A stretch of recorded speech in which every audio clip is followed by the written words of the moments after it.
Still, whatever the film may be like, the costumes, special effects and mechanical devices that went into making grown men appear on screen as giant green turtles are at least interesting. And as it happens, and as we now report, all this clever stuff was done in North London at Jim Henson's Creature Shop.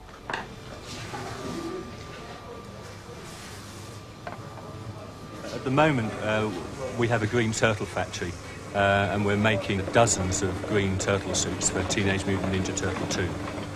The process involves, first of all, choosing our performers, and we have to life cast them very accurately. And then on those life casts, which we produce in fiberglass, we will design and sculpt the turtle in clay. We then mould that shape. We then cast out of that shape latex suits, which are then turned into costumes. The heads have fiberglass skulls produced. They're filled with servo motors, which are incorporated in making the faces expressive. Finally, we have to work out a way of controlling them, which in this particular case we do electronically and with the aid of a small computer. Pretty little angel lies, pretty little angel lies, pretty little angel, pretty little angel, pretty little, pretty little, pretty little angel.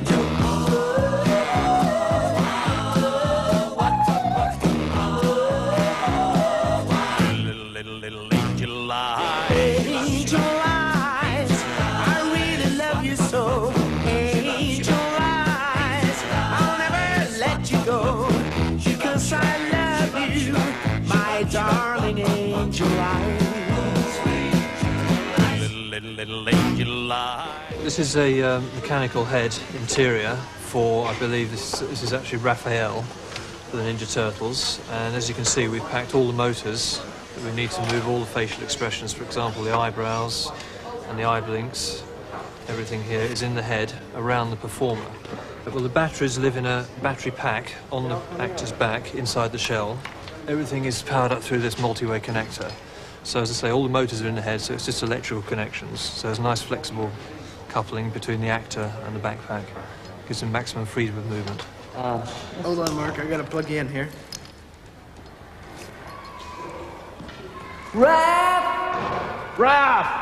You can program these hand controls to do anything you want, really. So you can group servos onto each control, and I've put servos like blinking, so that's eyelids onto this control, eyebrows, eye direction, eyes up and down. You can do set expressions. So you can hit anger, you can hit joyous, thinking. Now these are basically for reading, it reads my lip here. It's an infrared sensor. So again, you can program it to do what you like. You could program it to blink if you wanted to. But what you basically use it for is, when I do an ooh shape, ooh, it picks up the distance, and I've programmed into the head an ooh shape. So if I do an ooh, it does an ooh. If I do an E, it does an E shape too. Oh, cool. Me? Yes. Boy, I've never seen one of these before. Hey. Hey, man. What's that? Don't mess around up there. I'll come up there and get you if you're not careful, so come up here now. Down. This, in fact, is the film, the turtle film. What it is the storyboards that were prepared by Steve Barron in conjunction with some of the other notable people on the film. And what it is a cut-by-cut series of drawings which explain very clearly to everybody exactly what needs to be prepared for each shot. Well, new game, Roundhead. Cricket. Cricket? Nobody understands cricket. You gotta know what a crumpet is to understand cricket. I'll teach you.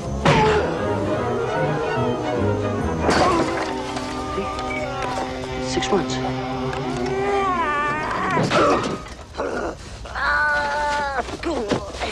Slow, freak, I got work to do. Obviously, I think Jim Henson will be remembered for Sesame Street and The Muppet Show more than anything else. But I think what's slightly sad is the fact that the influence he's had in this country as well as America is absolutely enormous. I mean, the number of people who are working in the industry now that are there because of Jim Henson is fantastic. And it would be nice if he was remembered for some of those reasons as well.